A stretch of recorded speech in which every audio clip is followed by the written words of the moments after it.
Students, आज हम कक्षा 9th की स्पर्श बुक के गद्य खंड में दिए गए पाठ एवरेस्ट मेरी शिखर यात्रा के बारे में पढ़ेंगे।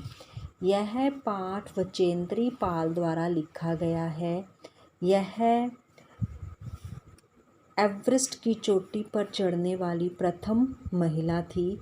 बचपन में ही इसे बड़ा शौक था कि वो पर्वतों की ऊंचाई को नापे, लेकिन लड़की होने के कारण घर के कामों में इसका ध्यान लगाने का प्रयास किया गया।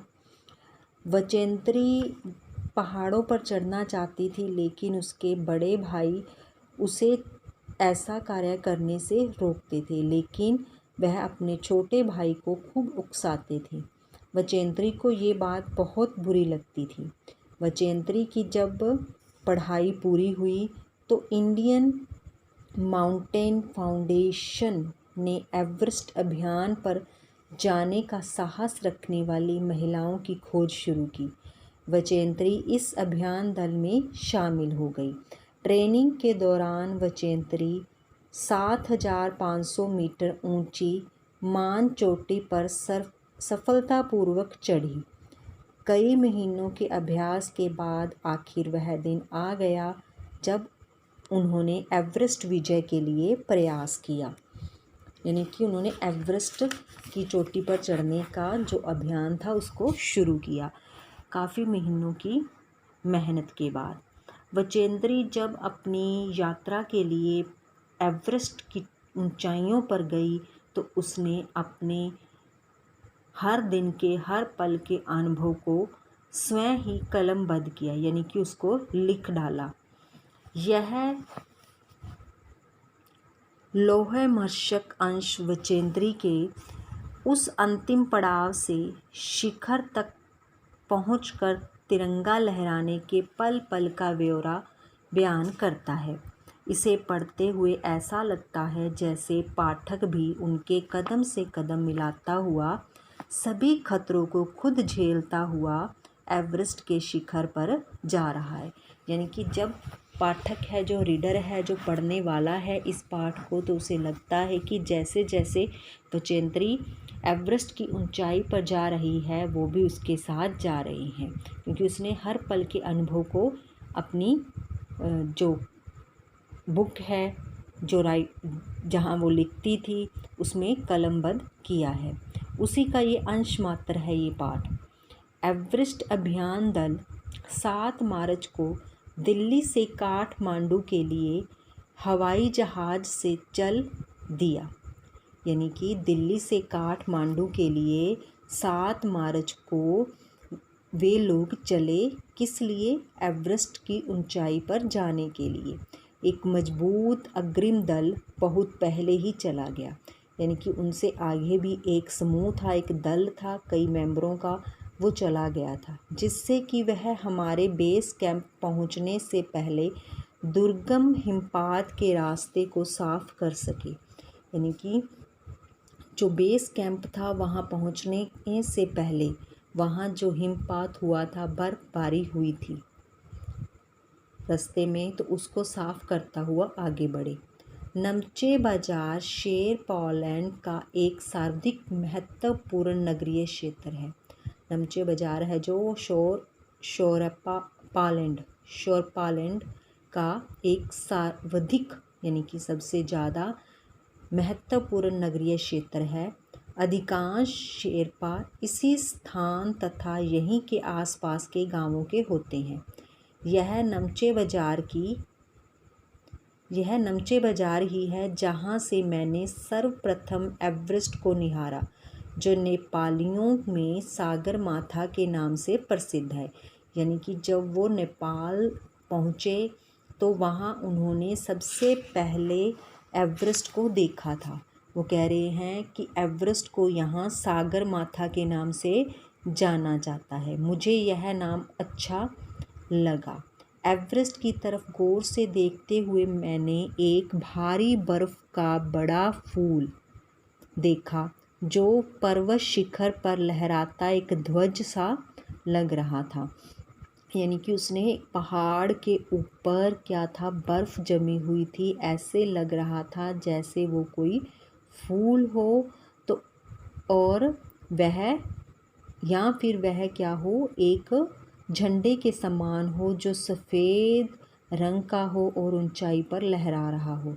मुझे बताया गया कि यह दृश्य शिखर की ऊपरी सतह के आसपास 150 किलोमीटर या इससे भी अधिक की गति से हवा चलने के कारण बनता है। यानी कि जब हवा चलती है तो बर्फ़ जो है वो उड़ती है और पहाड़ पर जम जाती है और यह नज़ारा बन जाता है ध्वज के जैसा, क्योंकि तेज़ हवा से सूखा बर्फ़ पर्वत पर उड़ता रहता है।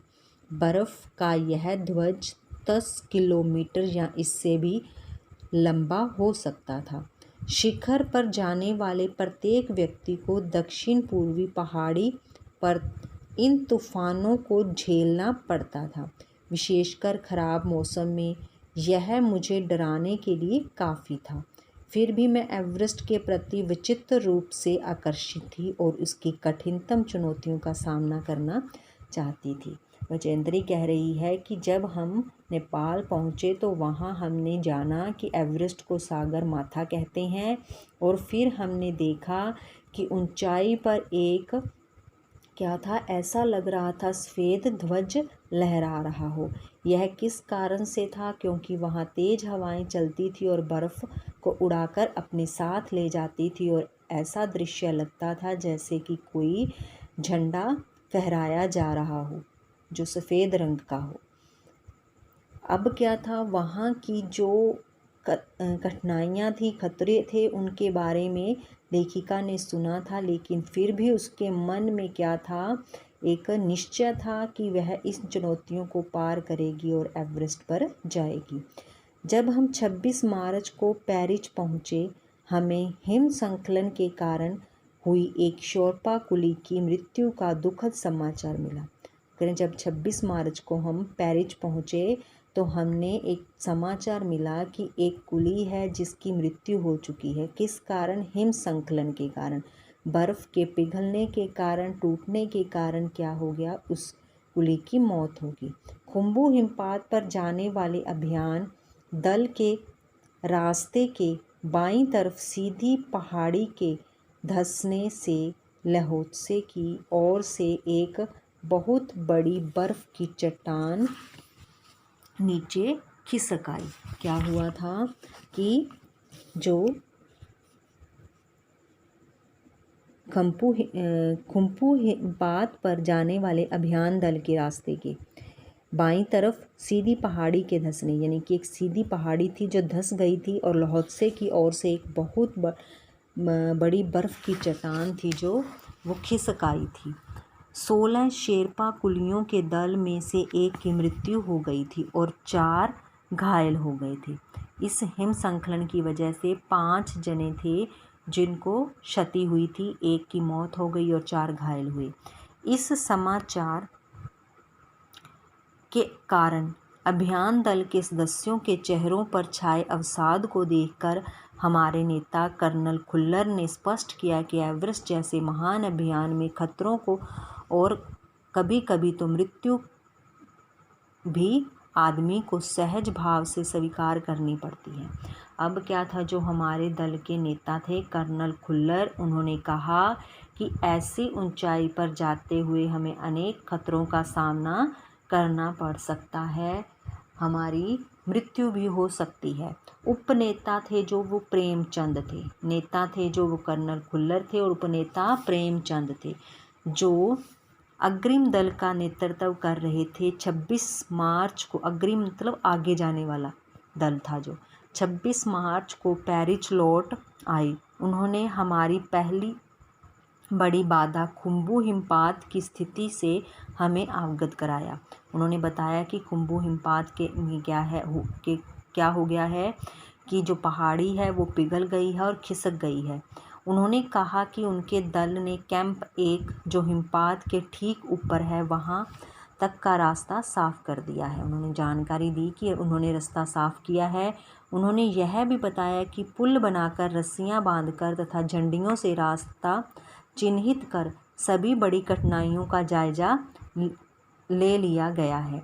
उन्होंने इस पर भी ध्यान दिलाया कि ग्लेशियर बर्फ़ की नदी है और बर्फ़ का गिरना अभी जारी है। हिमपात में अनियमित और अनिश्चित बदलाव के कारण अभी तक के किए गए सभी कार्य व्यर्थ हो सकती हैं। हमें रास्ता खोलने का काम दोबारा करना पड़ सकता है। अब क्या थे, जो अग्रिम दल के नेता थे उन्होंने बताया कि उन्होंने खुम्बू हिमपात जो की स्थिति है उसके बारे में जानकारी दी और कहा कि उन्होंने रास्ता साफ कर दिया है और झंडियाँ लगाकर उस रास्ते को चिन्हित कर दिया, यानी कि वहाँ पर निशान लगा दिए हैं, रस्सियाँ बांध दी हैं। और उन्होंने ये भी कहा कि जो ग्लेशियर है वो बर्फ़ की नदियाँ बन चुकी हैं, कभी भी क्या है बर्फ़ गिर सकती है, पिघल सकती है।